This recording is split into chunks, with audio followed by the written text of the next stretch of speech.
Well, that's not my business to trust Well, certainly anybody. it has to be the business, because you're making decisions to go into war and put American lives at risk. So it's a simple concept. You either trust or do not trust. And if you do not trust, we don't call these people our allies or support. So who are these Syrian rebels that we're looking to support? With me, terrorism expert Brigitte Gabriel and former Treasury Department terrorism analyst Jonathan Schanzer. Brigitte, I'll go to you first. Who are these rebels? Do we even know? They are a collection of Islamic radicals that have bonded together and came together from all over surrounding countries, even countries including Russia and the Caucasus. They are coming from Libya, from Lebanon, from Egypt. They came to Syria because they know this is an opportunity for them to basically establish an Islamic state working with the Muslim Brotherhood in Syria. There are 9 different collection of terrorist organizations right now forming the rebels in Syria. 7 out of the 9 are linked to Al-Qaeda, with relationships to Al-Qaeda. Jonathan, you know, do you agree with what Brigitte has just said?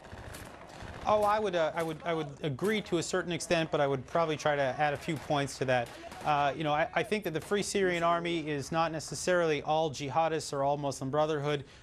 They are certainly, many of them or most of them are Muslims, but that does not mean that they have an Islamist outlook. The problem is that they're a ragtag group of individuals that really have not been able to follow a chain of command.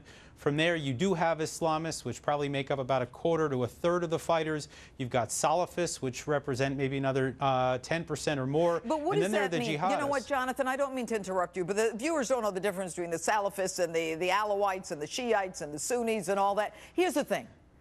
You were going in on the side of people who we are now hearing and seeing are literally executing the Syrians, the army, and ignoring the Geneva Convention.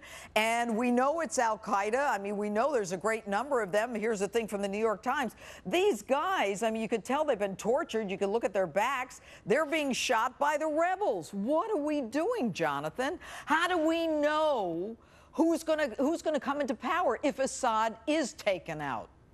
We don't. And the bottom line is that we do not have good options in this war. It's one of the reasons why the administration tried to ignore it for the last 2 years, because it knew all along that if we were going to get dragged in, that we were going to have these extremely difficult choices, and that even if Assad is gone, and this man is a butcher who's killed 110,000 people, even when he's gone, there could be worse people that come after him, and that is what we're struggling with here today. There are no good answers. And Brigitte, why haven't the neighbors of the Syrians come in and tried to help them? What you just described was the neighbors coming in to basically fight a holy war that's been going on for 1,300 years.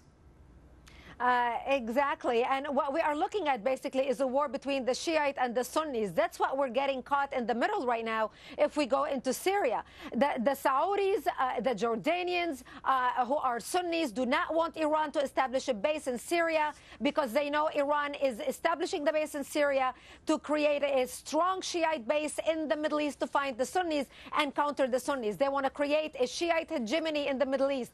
The Saudis, the Kuwaitis, the Qataris do not want that, and that's why they agreed to fund this war using us as their mercenaries to basically go fight their Shiite brethren, their enemy, and do their dirty work for them. America is above that, and we should be smarter than that, than to go fight a war for them so they can make sure they can maintain their power in the Middle East against Iran. All right. And Jonathan, what do you think the reaction from Assad will be to this so-called limited strike? Well, this is what I've been warning against. I think you either go to war or you don't. If we want to stay out, then let all these different factions kill each other. It'll be hard to ignore that 110,000, but at least, you know, we would have an objective. Or go in all the way and get rid of Assad and begin to dismantle this Iranian network that is spreading across the Middle East. But you go in this half-hearted way, we will get hit, we will get drawn in, whether it's from Hezbollah or from Syria or from Iran. I would be very surprised if they didn't try to draw us in further. Brigitte and Jonathan, thanks so much for your expertise tonight.